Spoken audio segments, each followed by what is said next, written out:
So yes, I'm the IPA's behavioural economics consultant. I'm also a planner, and like any planner, my task is to get people to make better ads. And I love the stuff Phil does, I love this research, but I have that task where I have to take it and get creatives to make better ads.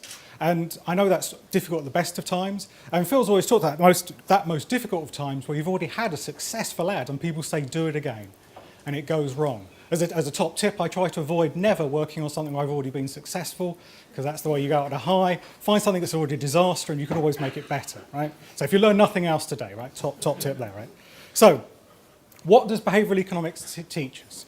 In a slide, it tells us that people take the easiest route. So this is what urban geographers like to call a desire path. We could take the proper path, but we prefer the one that's the quick and dirty path, right? In this case, literally dirty, right? So when would you normally take the regular path if you're wearing heels or suede shoes, right? So it's not like you don't know when to do the right thing, but otherwise you prefer to plough through, take a quick and dirty solution.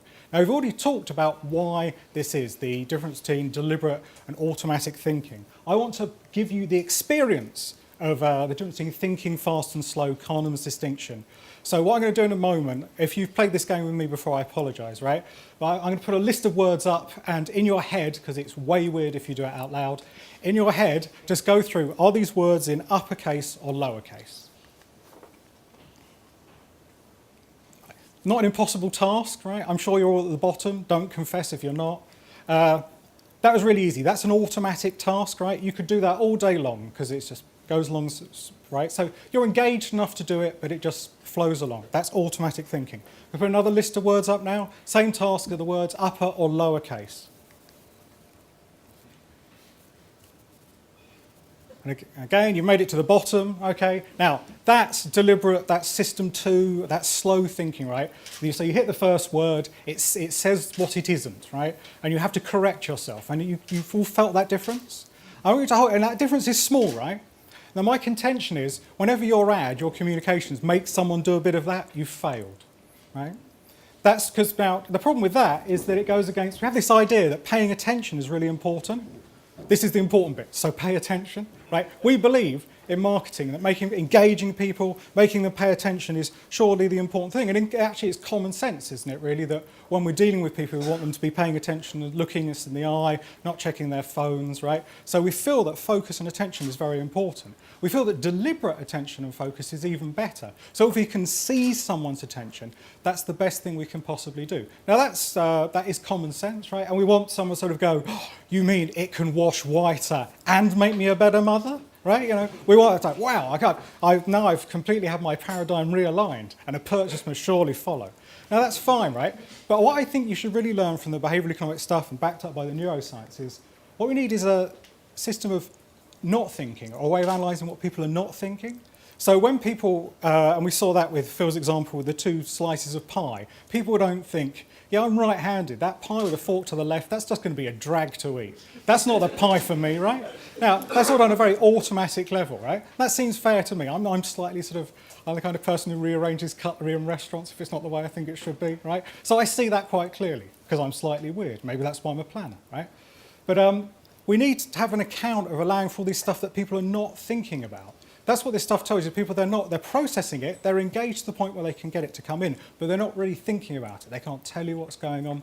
And that's very difficult. And the real rub is that when we go to brief a creative team, it's a lot easier to say what we want someone to think rather than what we want someone to not think, right? We all know how anyone could pretty much work out how to write a brief, so you can go to a creative team and say, at the end of it, I want even bald people to say that this hair care product is engaged them both rationally and emotionally, right? I want them to be seized by both. Yeah, I'm not going to take any chances and just go for their heart or their head or heart. I want both, right? I want all of their viscera served on a plate in a tracking study, right? Now, that's a very easy thing to ask a creative to do, because you think, well, we want them to think this, and we'll make something which will make them think it, right? And that's straightforward. But it doesn't guarantee success. And I think this is part of the sort of difficulty really with creativity within organisations is that we're creating it by accident. Sometimes we get it right, sometimes we don't. And we have to get beyond mere accident and do it more often. So to do that, I'm going to do what any good planner would do, which is borrow a psychological theory, take what's good out of it, and ignore the detail which is inconvenient. Okay? So This I'm borrowing from, now I'm going to go, Csikszentmihalyi, Csikszentmihalyi. His book's called Flow. Remember the flow part. The name's really difficult, right? Now, he has this theory of, the theory of flow is a kind of engagement which is, he associates with happiness. The more we spend our time in a state of flow, the happier we are. And a flow state would be something like, if you're proficient at a musical instrument, the pleasure you take in playing it, the pleasure you take in a great conversation, the pleasure some people get playing kind of casual gaming. So something like Angry Birds is really good. It engages you enough, but not too much, right? You're just kind of in that flow state going along. For some people, it's knitting, maybe tapestry, right? Genuinely, someone in a class I was teaching told me that doing spreadsheets gets them in this state, right? Each to their own, right? Now, it's this state where you're carrying out your activity and you don't fall down into boredom, because that would be boring, right? And we don't like being bored, but we don't get anxiety. We don't think, well, what happens next? I don't know, I can't work this bit out, right? We're just in the zone here, flowing along. Now, I think truly great creative that really works sticks us in that zone. It doesn't start asking us questions that makes us anxious, which we bounce out, and it's not so dull and boring that we don't notice it at all. And I've always been, it's not I don't believe in low attention processing models, but I think they can make us believe that we can just do anything, almost anything we like, and it just kind of it'll go in anyway, right? I think that's a sort of slight, there's a sort of hostage to fortune. And also, certainly, if anyone ever says they're working in a low interest category, that's a bad sign, right? That's like, I always say there are no low interest categories. There's just high interest categories betrayed, right? You should try, but you should be able to engage people in this zone, and that's the real test of great creativity. Now, to give you examples of ads I think have worked like this in the past, I say this is IKEA's Chuck Out the Chintz. So you hopefully all remember this. I know some of you probably almost before you were born, 1996, very, very close. But so this is, and this was actually done at St Luke's when you were there. Were you there, Mark? Yeah, just before. I was going to say that you did it, Mark. You could have taken the credit. Advertising's all about the credit. Yeah. So now, so in this ad, it tells people, it sort of asks the people of Britain or the housewives of Britain, it says it's time to throw the chintz out of your house, right? And this is often held up as the kind of ad which is incredibly disruptive. It takes what you do now, have a house full of chintz, and says you should not do that. You should do something very destructive, throw it all in a skip to create a new world. But I think the reason this works, the reason it's so memorable, that despite the, on the surface, disruptive nature of it, is it keys into something that people already feel, which is I'm tired of having a house full of clutter and crap, right? And it's a nice story about having a house not full of clutter and crap, and it goes on nicely for a minute. Interestingly, it has a song. I think music and song goes in very easily without really thinking about it.